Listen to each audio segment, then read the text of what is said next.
Now I'm going to talk about Scything with Bow Part 2. There are many beautiful lyric sections in our violin concertos and sonatas where we want maximum sound to be able to carry over an orchestra, but we don't want harshness or too much edginess in the sound. In order to get this darker yet still projecting sound, I really recommend the scything with the bow. So instead of feeling like we're pressing down, which we often think we have to do to make a big sound, if instead you imagine the wood of your bow pressing through the hair and across into the bridge. This is not down, it's across. Why does this work? When you play the violin, what you are doing is moving the bridge, which moves the sound post, which moves both sides of the violin and produces the most sound.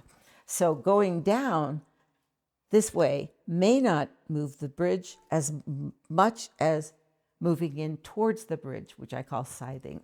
So I can make a lot of sound without scratching.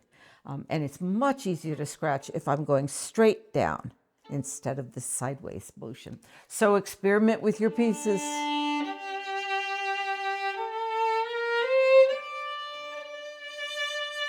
I'm not even thinking about sounding point, people. Because I'm going this way, it just goes to the bridge. Using flat hair in the upper half of the bow was something that Mr. Galamian recommended quite often because it makes a very focused and penetrating sound. There are plenty of pieces where I would choose to make this kind of sound, even something like I would probably not be doing the scything. It's not precise enough of a sound. So when I want this loudness combined with brilliance, I can do even something like that, right? Rather than, right? That's a sound. That's not the sound I want. So I prefer the more precise sound. A good example of a concerto that involves a transition is Brahms' concerto, slow movement. So you're having very beautiful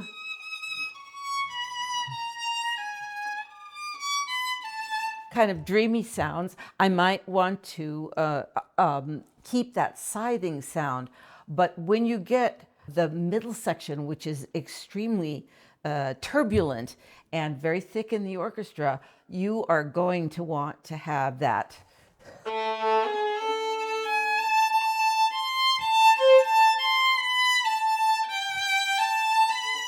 So you could see now I'm doing more with the flat hair and the sound is edgier. Okay, so wrong would be like that. And right for scything would be like that. Into the bridge. And going to flat would be like that. So that's examples of two different uses of the bow.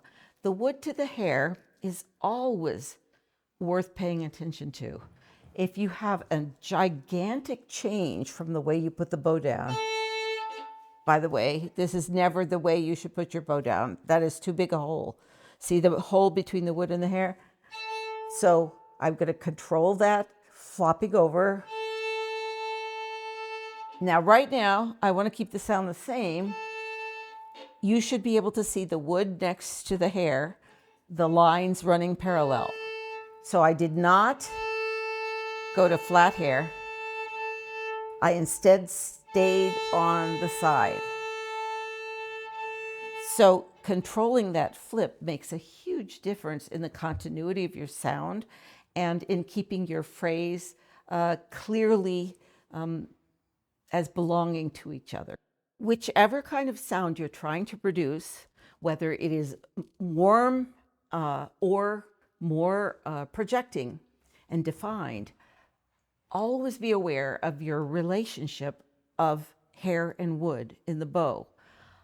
It should not drastically change. It shouldn't change unless you want the sound to change. You can practice in front of a mirror and you can watch and make sure that none of this kind of thing is going on, because of course it will affect the sound greatly. If you are not always controlling the wood to hair, you can have unfortunate events such as the accidental portato, or simply even playing too much on the side of the hair and then losing sound because you're putting a lot of force into the wood, but it's not going into the hair. So it's a lot of effort and no reward. So try spending a day in front of the mirror and watching that relationship and notice what happens to your sound.